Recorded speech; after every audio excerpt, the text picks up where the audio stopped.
कहानियों के सफ़र में आज की कहानी वात्सल्य। श्रोताओं, मैं कहानियाँ लिखती हूँ, कहानियाँ सुनाती हूँ। वे कहानियाँ जो हमारे आपके सभी के जीवन से जुड़ी होती हैं, समाज से जुड़ी होती हैं। तो आइए सुनते हैं वात्सल्य। ईश्वर हमसे कुछ भी कभी भी आग्रह नहीं करते। ये हमारी भक्ति, हमारी श्रद्धा होती है। हम उन्हें क्या अर्पित करते हैं। ईश्वर तो भाव के भूखे होते हैं, भावनाओं के भूखे होते हैं। तो आइए सुनते हैं। शाम के करीब 4 बजे थे। सलोनी अभी अभी स्कूल से वापस आई थी। वह झट से अपने पापा से लिपट गई। आज वो बहुत खुश थी, जैसे सूखी धरती पर बारिश की पहली बूंद। उसके खुशी का ठिकाना ना था।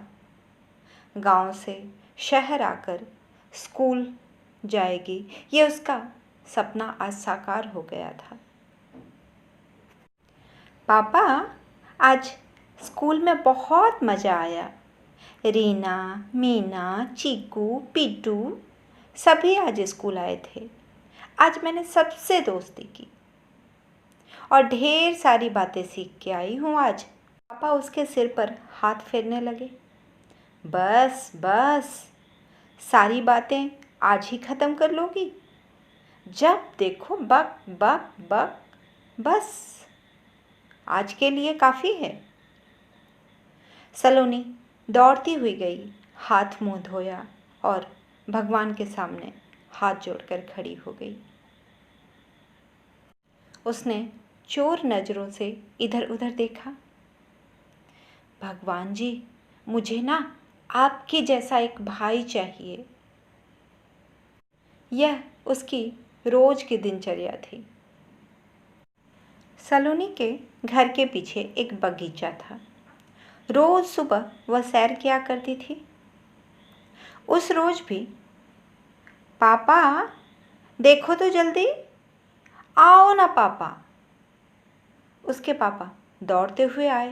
देखिए, हमारे बगीचे में केले का पका हुआ गुच्छा है, इसे जल्दी से उतार कर लाइए ना, मुझे पके केले खाने हैं। पर इसके लिए तुम्हें थोड़ा इंतज़ार करना पड़ेगा। पहले ये केले मंदिर में चढ़ाए जाएंगे, उसके बाद हम खाएंगे, पापा ने समझाते हुए कहा। सलोनी ना चाह कर भी अपने पापा की बात मान गई। केले का गुच्छा लेकर सलोनी मंदिर पहुंची। मंदिर की सीढ़ियां काफ़ी ऊंची थी। धूप भी काफ़ी कड़क थी। एक एक करके सभी केले पककर गुच्छे से अलग होकर गिरने लगे। सलोनी ने सभी केले उठाए और सीढ़ियों पर बैठे भिखारियों को देने लगी और वे सभी भिखारी केले खाकर खुश होकर उसे आशीर्वाद देने लगे। नतीजा यह हुआ कि ऊपर पहुंचते पहुंचते सारे केले खत्म हो चुके थे। केवल डंठल रह गया था। सलोनी डरने लगी। पापा से क्या कहेगी? उसने तुरंत हाथ जोड़ लिया। भगवान जी, मैंने सारे केले दूसरे को खिला दिए, आप मुझसे नाराज़ हैं? कोई उत्तर नहीं आया। आप ही बताइए।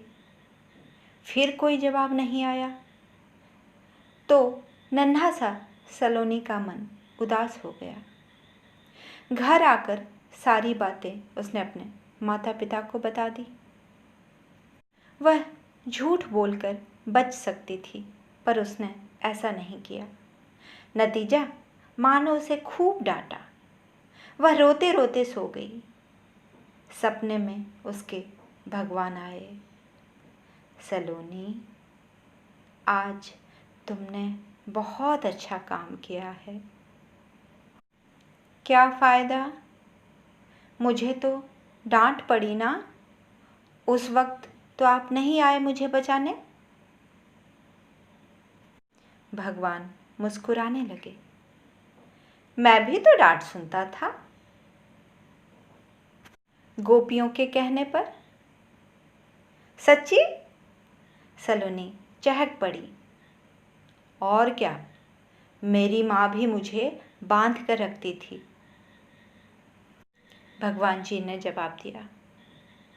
आप भी बहुत शरारती होंगे, ऐसा लगता है मुझे।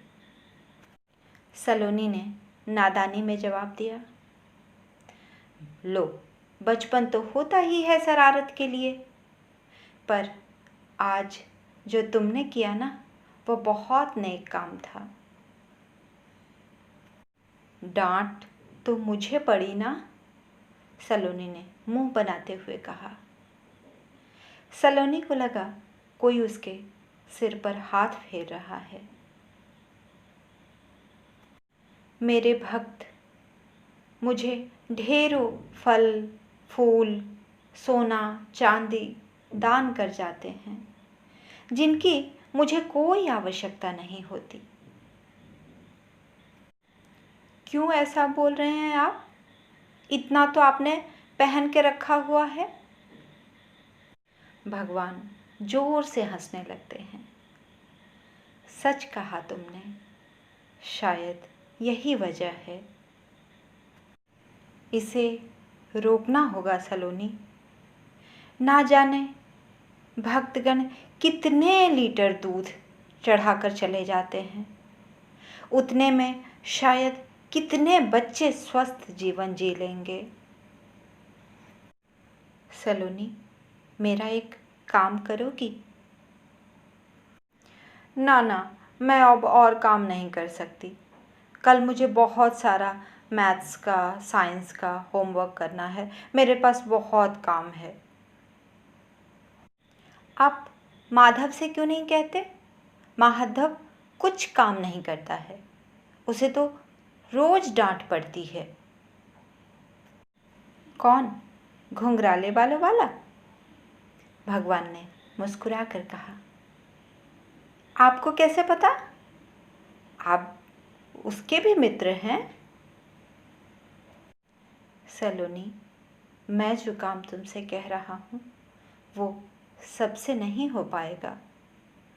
तुम्हें मेरे भक्तजनों तक ये संदेश पहुँचाना है कि मुझे नहीं चाहिए सोने चांदी, मैं केवल भाव का भूखा हूँ।